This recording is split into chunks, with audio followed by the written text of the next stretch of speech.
Carol packed the way she always packed, fast, efficient, a woman who'd done this 100 times and trusted no one to do it for her. Daniel watched from the bed, his bad knee propped on 2 pillows, and tried to memorize the shape of her back bent over the suitcase. 10 days, she said, not looking up. You'll survive. I've survived worse. You had a knee replaced 3 weeks ago, Daniel. You can barely make it to the mailbox. She zipped the bag closed and finally turned to him, and her face softened the way it always did when the efficiency ran out. I called Renee. She's going to stay through the week, help you with meals, the exercises, whatever you need. Something in his chest went still. You didn't have to do that. I know I didn't have to. Carol sat on the edge of the bed, took his hand. I wanted to.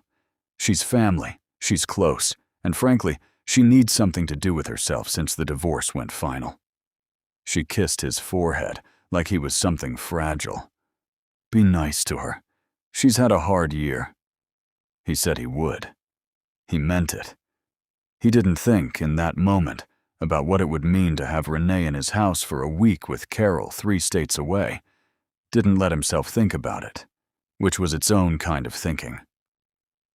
Renee arrived Tuesday morning with 2 grocery bags and a duffel slung over one shoulder, and the first thing she said when she saw him on the couch, leg elevated, was, "God, you look pathetic." "Good morning to you too. I brought soup, real soup, not the canned kind Carol pretends is homemade." She set the bags down in the kitchen and moved through his house like she'd been there 100 times, because she had.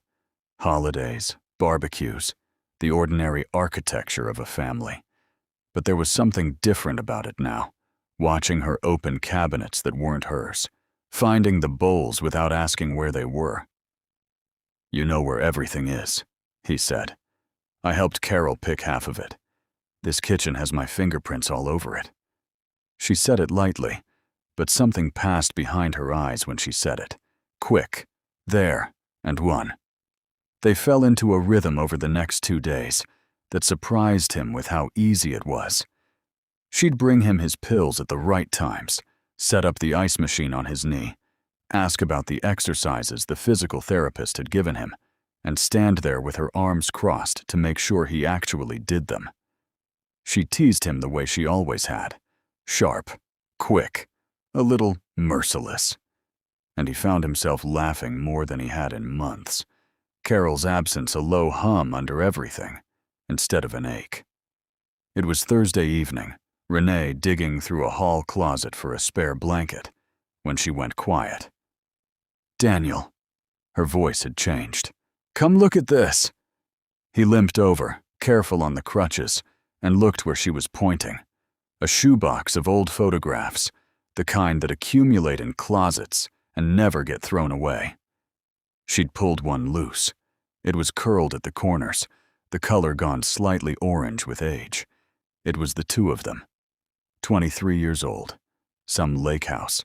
Some summer he could suddenly remember with startling clarity. The smell of sunscreen, her laugh carrying across water. Her head was tipped onto his shoulder. His arm was around her waist like it belonged there. Neither of them said anything for a moment. "I forgot this existed," she said finally, and her voice wasn't quite steady. Daniel looked at the photograph, then at her face in the lamplight. 29 years older, and somehow, in that moment, exactly the same. "I didn't," he said. Renee looked up at him. Whatever she saw in his expression made her go very still. She set the photograph back in the box like it had burned her fingers. "We shouldn't—" She stopped, started again. "That was a long time ago, Daniel. I know how long ago it was." He lowered himself into the armchair across from her, the crutches leaning against his knee. "Doesn't mean I forgot it." "Well, I did. Or I told myself I did." Renee pulled the closet door shut, though the blanket she'd come for was still sitting on the shelf, forgotten. "That's how it works. You put it in a box, you put the box in a closet, and you don't go looking for it." "Then why'd you go looking tonight?" She didn't answer that. She sat down instead, across the room, putting the coffee table between them like a small, deliberate wall. "Carol doesn't know," he said. It wasn't a question. "Carol doesn't know a lot of things. That's usually how sisters manage to stay sisters." Renee's laugh had no humor in it. "You want the whole story? Fine. You and I dated for 1.5 years. It was good. It was more than good, if I'm being honest, which apparently I'm doing tonight. And then Carol came home from school for the summer, and I brought you to that barbecue to show you off, and I watched the two of you talk for 4 hours while I refilled the chip bowl." "Renee, let me finish. I saw it before either of you did. The way you looked at her. And I had a choice. I could hold on to something that was already slipping, or I could step back and let my sister have the thing I could see she wanted." She looked at her hands. I stepped back. I told myself it was generous. Mostly it was just easier than losing you to a fight I'd already lost. The room was quiet except for the tick of the hall clock. Daniel felt something in his chest that he didn't have a clean name for. Not quite guilt, not quite the old feeling. Something braided out of both. "I never knew that's what happened," he said. I thought we just drifted." "We didn't drift. I let go of the rope." Renee finally looked up at him. "And then I spent 29 years being the fun aunt at every holiday, watching you build a whole life with my sister, and telling myself I was fine with it, which I was. Mostly." A pause. 90% of the time. "And the other 10%? "The other 10% is none of your business, Daniel." But she said it without any real edge, and her eyes didn't leave his. He should have let it go there. He knew that, even as he opened his mouth again. "Are you happy? Now? With everything? The divorce? All of it?" Renee considered the question longer than it seemed to need. "I'm getting there. Some days I feel like myself again. Some days I feel like I gave away the wrong things at the wrong times, and I'm just now noticing the bills come due." She shrugged, but it was a brittle kind of shrug. "Ask me again in a year. I'm sorry. About the divorce. I never said that properly. You sent a very nice card." Carol wrote the card. That got a real laugh out of her, short and surprised, and something in the room loosened. But when the laugh faded, the quiet that followed it was different than before. Closer, somehow, though neither of them had moved. "I should get that blanket," Renee said, not moving. "You should." Neither of them stood up. The lamp threw a small, warm circle over the coffee table, over the closed shoebox sitting on top of it, and outside a car passed, and its headlights swept briefly across the ceiling, and were gone. Daniel found he was looking at her the way he used to look at her before he'd had 30 years of practice looking at someone else. And worse, he could see she knew it, and she wasn't looking away either. The days folded into each other after that, and if either of them noticed how carefully they'd started avoiding certain silences, neither said so out loud. Renee threw herself into routine like it was a life raft. She made his breakfast at 7, sharp, before either of them had to think too hard about the night before. She drove him to his physical therapy appointment on Monday, sat in the waiting room reading a magazine she wasn't really reading, and when the therapist showed her the exercises to help him with at home, she took notes on her phone, like a woman determined to be useful and nothing else. 60 seconds, she said that evening, timer running, watching him hold the stretch on the living room floor. "Don't rush it. He said you always rush it. He's not the one whose hamstring is on fire. He's also not the one who'll be dealing with you complaining for the next 6 months if you don't heal right. 50 more seconds." He gritted his teeth and held it, and she knelt down to adjust the angle of his leg, her hand closing around his ankle to guide it. A purely clinical touch, the kind 100 physical therapists had already given him.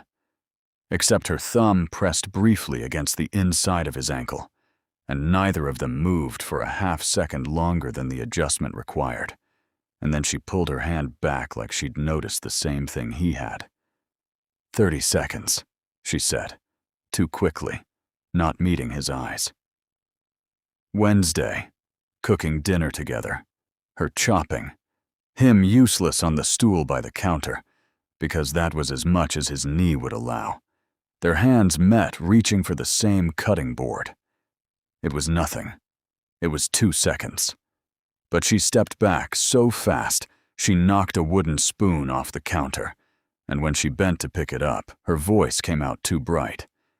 I should probably head home tonight instead of the guest room. Give you some space. You don't have to do that. I know I don't have to. She wouldn't look out at him. Carol's back in 4 days. I just think some space might be good. He watched her carry that thought around the kitchen for the rest of the evening like something heavy she couldn't set down. She left earlier than usual, claiming errands, and the house felt strange and too quiet once her car pulled out of the driveway. Not peaceful, just empty in a way it hadn't been empty in a week. She came back Thursday morning anyway, because someone had to help him with the exercises, and she was brisk and cheerful in a way that felt rehearsed, like she'd practiced it in the car. She kept the television on while she made his lunch, more noise between them than usual, a small wall built out of sitcom laugh tracks. You've been quiet, he said, over sandwiches neither of them was really eating. I'm always quiet. You're not with me. He said it before he'd fully decided to. You've been avoiding my eyes since Monday. Renee set down her sandwich. For a moment, he thought she'd deny it, brush past it the way she'd been brushing past everything all week. Instead, she looked up, and there was something exhausted and honest in her face that he hadn't seen since the night with the photograph. I'm scared, Daniel. Her voice was quiet, stripped of its usual armor. I'm scared of what I'm feeling in this house with you, and I don't know what to do with that, except keep myself busy enough not to look at it directly. The television laughed at something in the background. Neither of them laughed with it. I'm scared too, he said. She held his gaze for a long moment, and something passed between them that neither one named, not yet, before she stood abruptly and carried both plates to the sink, her back to him, her shoulders set like a woman bracing against a wind only she could feel.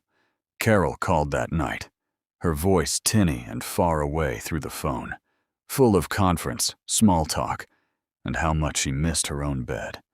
Daniel sat on the porch step with the phone to his ear, and Renee visible through the window, washing dishes she didn't need to wash, and he told his wife he loved her, and meant it, and hung up feeling like a man standing on a fault line he could feel shifting under his feet. She's good, he said, coming back inside. Says the conference is exhausting. 2 more days. 2 more days, Renee repeated, and something in the way she said it made the words sound like a countdown. She didn't leave that night. Neither of them suggested it, and neither of them mentioned that neither of them had suggested it. They ended up on the couch, the television off now, just the lamp and the particular quiet of a house at 11 at night. She was at the far end, her knees pulled up, a glass of wine she'd poured and mostly ignored sitting on the side table. He was close enough that he could see the small movements of her breathing. Do you ever wonder, she said, staring at the dark window instead of at him, what would have happened if I hadn't stepped back? That summer. I used to, a long time ago. I stopped letting myself. Why'd you stop? Because it didn't matter anymore. I had Carol. I had a whole life I wasn't going to trade for a question mark. He turned to look at her. I'm not sure that's true tonight. Renee's breath caught, audible in the quiet room. She turned to face him, and the space between them on the couch, 18 inches, maybe less, felt suddenly like the only thing in the world that was real. We can't, she said. But her voice didn't have any conviction in it, and she didn't move away. I know, Neither of them moved for a long moment. Her eyes searched his face like she was looking for a reason to stand up and leave the room, and he watched her not find one. His hand found hers on the cushion between them, and she let him take it, her fingers closing around his slowly, like something being decided rather than something happening. Daniel. Just his name, barely a whisper, half warning and half something else entirely. He leaned toward her. She didn't pull back. The space closed between them by degrees. An inch, then no inches at all. And when their lips met, it was brief, soft, more question than answer. The kind of kiss that could still, in that first half-second, have been taken back and forgiven. Neither of them took it back. When it ended, they sat in the dark without speaking, foreheads nearly touching, both of them breathing like they'd been underwater. Daniel felt something crack open in his chest. Not triumph, nothing that simple. Grief, maybe, for a version of his life that had existed 30 seconds ago and didn't exist anymore. Renee had pressed her hand flat against her own sternum, like she was checking her heart was still beating correctly. "Oh, God," she whispered. "Oh, God, Daniel, what did we just—" "I don't know. Carol comes home in 2 days." Renee's voice cracked on her sister's name. She stood up fast, putting distance between them, like distance could undo it. Her hand pressed to her mouth now, instead of her chest. "I need to go. I need to go home." She didn't go home. She stood by the door for a full minute, keys in hand, not moving. And when she finally turned back to look at him, her face was a battlefield of things she wasn't saying. They both knew, without either of them saying it, that the line they'd been circling all week was no longer somewhere ahead of them. It was already behind them. And there were 2 days left before Carol walked back through that door, and neither of them had the first idea what to do with the wreckage they'd just made of everything.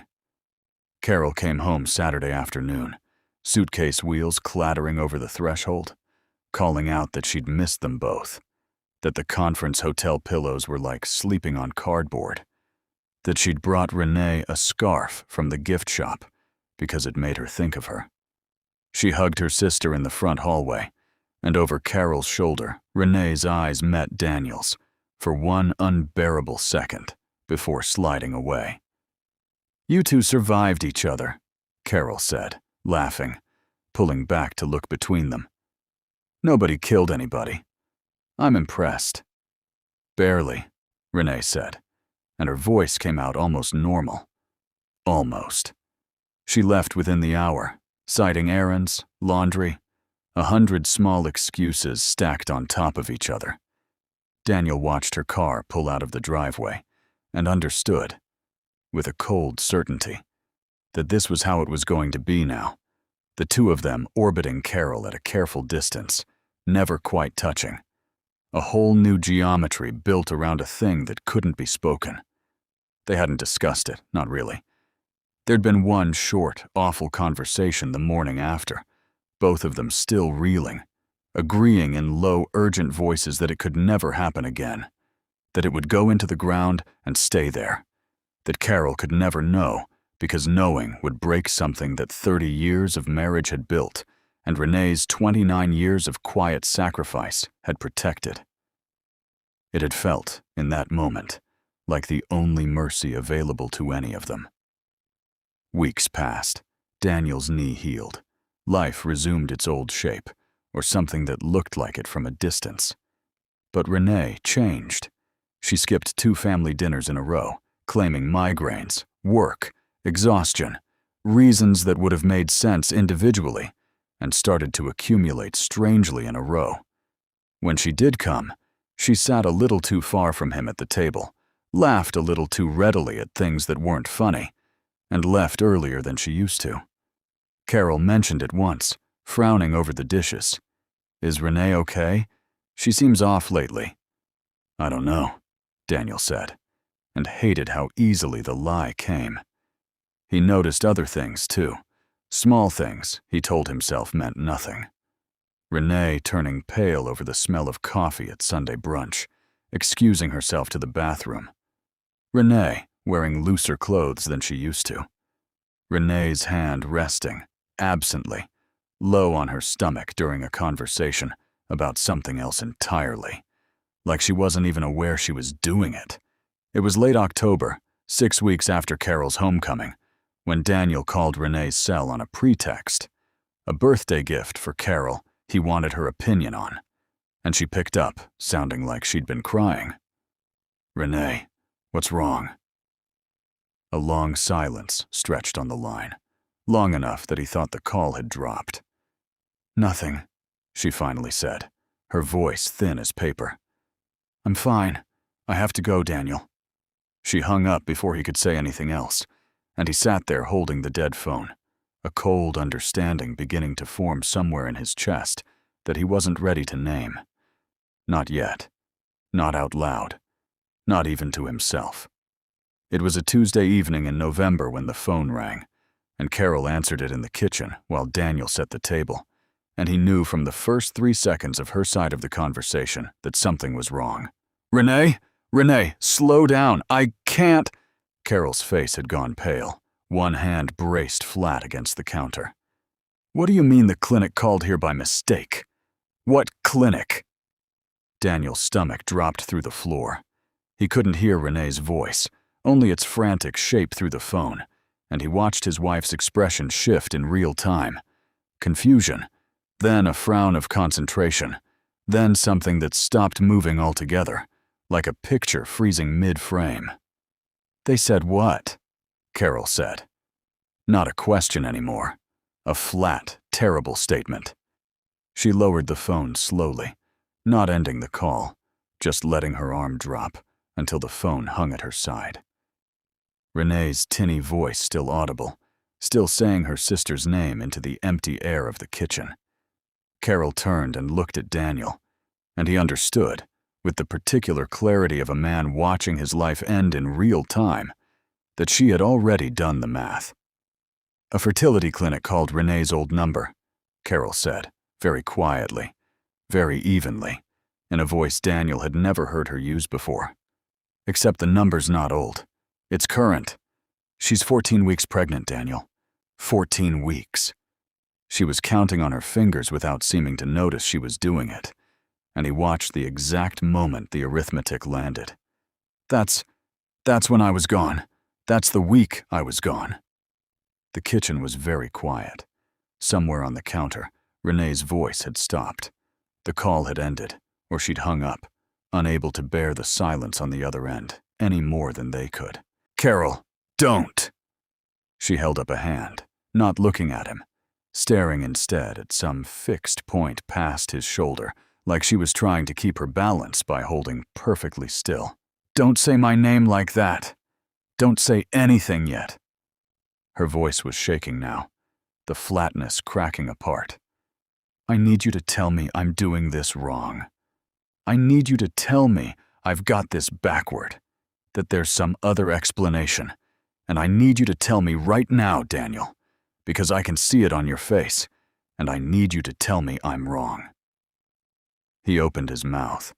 Nothing came out that could have been the truth, and also been mercy. And in the end, there was no version of the sentence that wasn't a confession, so he said nothing at all. And that silence told her everything the fertility clinic hadn't.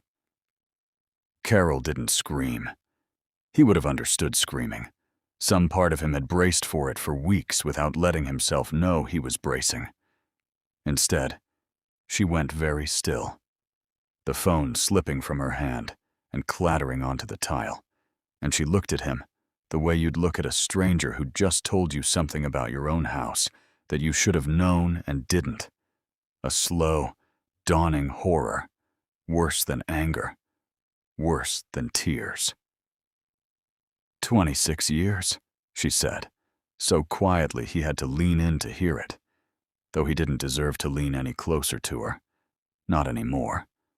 My sister, in our house, while I was gone for 10 days. "Carol, I need you to let me explain. There is no explaining this. She backed away from him, one step, then another, her hand pressed against her mouth like she was holding something in. There is no sentence in the English language that explains this. She didn't cry. That was the part that stayed with him longest. Later, replaying it, she didn't cry, didn't shout, didn't throw anything. She just stood in the kitchen they'd cooked 10,000 meals in together, staring at him like the floor had opened beneath her, and she hadn't finished falling yet, and the silence in that room was worse than any sound she could have made. Carol didn't leave that night. She didn't stay in any way that meant something, either. She moved into the guest room without a word, and for 3 days the house operated on a kind of frozen truce, both of them circling each other in the kitchen like strangers sharing a hallway, saying only what had to be said. There's coffee. I'm going to bed. Nothing else. It was Carol who finally called Renee and told her to come over. Daniel found out only when he heard the front door open on Thursday evening and saw his wife and her sister standing in the same room for the first time since the phone call. And the air in the house went thin, like something had used up all the oxygen just getting them into the same space. Renee looked smaller than he remembered. Her coat was too big for her, or she'd gotten thinner everywhere, except the small, undeniable curve she couldn't hide anymore. And she stood by the door like she wasn't sure she'd be allowed further into the house. "Sit down," Carol said. Not unkindly. Not kindly, either. "Both of you. I want to hear it. All of it. From the beginning. And I want to hear it once. Together. So I never have to ask either of you again." So they told her. Daniel started, and Renee finished his sentences when his voice failed him. And between the two of them, the whole shape of it came out. The photograph, the conversation about the summer she'd stepped aside, the week of small touches neither of them had named, the single night neither of them had planned, and both of them had let happen. "I never meant to fall back into it," Renee said, her voice breaking somewhere in the middle of the sentence. "I told myself for 30 years I was over it. I told myself being the fun aunt was enough, that I'd made my peace with watching you two build a life I could have had. And then I was in your house for a week, and I wasn't over it, Carol. I wasn't over it at all, and I hate myself for that, more than you could possibly hate me." "I don't think that's true," Carol said. "I think I could hate you exactly that much." The words landed like a slap, and Renee flinched but didn't argue, didn't defend herself further. She just sat there, with her hands folded over the small shape of the child she was carrying, absorbing it, because there was nothing else to do with it. "I keep trying to find the version of this where it makes sense," Carol said, and her voice had gone strange, almost clinical. A woman narrating her own devastation from a slight distance, because standing inside it directly was more than she could manage. "My husband, my sister, in my house, and you both decided, together, that the kindest thing you could do was never tell me, that I'd just go on not knowing for the rest of my life, while you two carried this thing around behind my back." She looked between them. Was that the plan? If Renee hadn't gotten a call from the wrong clinic, would either of you have ever told me? Neither of them answered, because there wasn't an answer that didn't make it worse. "That's what I thought." Carol stood up, her chair scraping hard against the floor. "I need both of you to understand something. This isn't a scandal I get to be embarrassed about and move past. There is going to be a child, my nephew or niece, who is also—" her voice caught hard on the word, "also my husband's child. There's no version of any of our lives from this point on where that isn't true. Forever. At every holiday, every birthday, for the rest of all our lives. Carol, please let us—" Daniel started. "I'm not finished being angry, Daniel. I don't know when I will be, maybe never. She looked at him, and for one unguarded moment her devastation showed all the way through, naked and enormous, before she pulled the composure back over it like a sheet over a body. I don't know what I can survive here. I genuinely don't know if this is survivable. And I'm not going to pretend I know the answer just to make this conversation easier for either of you. She picked up her keys from the counter. Carol, where are you going?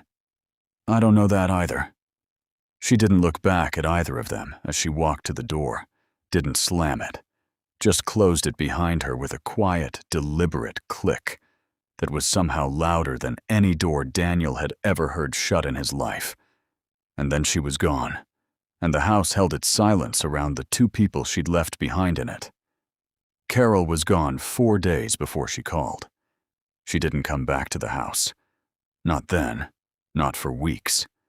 But she called, and her voice on the phone had settled into something quieter than fury, which frightened Daniel more than the anger had. Fury, at least, still wanted something from him. This was a woman doing arithmetic. I'm not going to make a decision I can't live with just because it's fast, she told him. I need time. I need more time than either of you probably think is fair, and I don't especially care whether you think it's fair.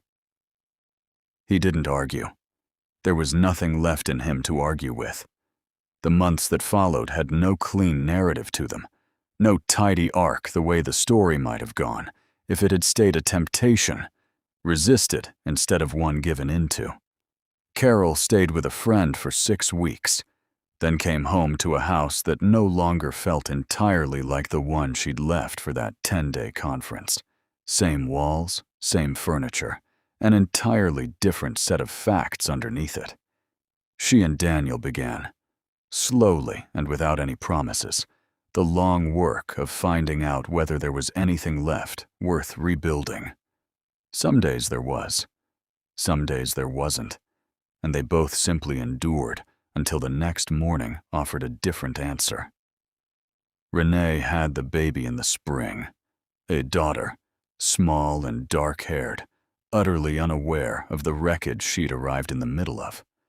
Daniel was in the room because there was no version of fatherhood he was willing to abandon twice, and Carol was not, because there was no version of that day she could bring herself to stand inside. She sent a card instead. She always did send the cards. What existed between the three of them afterward wasn't reconciliation, not in any way that made a satisfying ending. It was something more like scar tissue, functional, permanent, never quite matching the skin around it. Carol grew to know her niece, haltingly, on her own terms and her own timeline. Love and grief tangled together in a way she never fully separated. Renee rebuilt her life around her daughter with a fierce, guilty devotion, and she and Carol spoke again eventually, carefully. Two sisters relearning each other from a greater distance than either would have chosen. Daniel showed up for his daughter's school events and birthday parties, standing at a careful remove from the family he'd already had, never quite belonging fully to either life. A man split down the middle. By one night he couldn't undo. He thought, often, about that photograph in the shoebox. The two of them at 23, sun on the water, a whole unlived life folded into one curled corner of glossy paper. He understood now what he hadn't understood then, that some doors, once you open them again after 30 years, don't close the same way they did the first time. That the cost of looking backward isn't always paid by the person who looks. He had built a life once, carefully, over 26 years. He had broken a piece of it in a single week he couldn't take back. And no amount of aftermath, no reckoning, no reconciliation, no quiet Sunday afternoons, watching his daughter grow up between two houses that no longer trusted each other completely, would ever fully put that piece back where it belonged. Some choices don't offer second chances. They only offer the rest of your life to live inside the first one.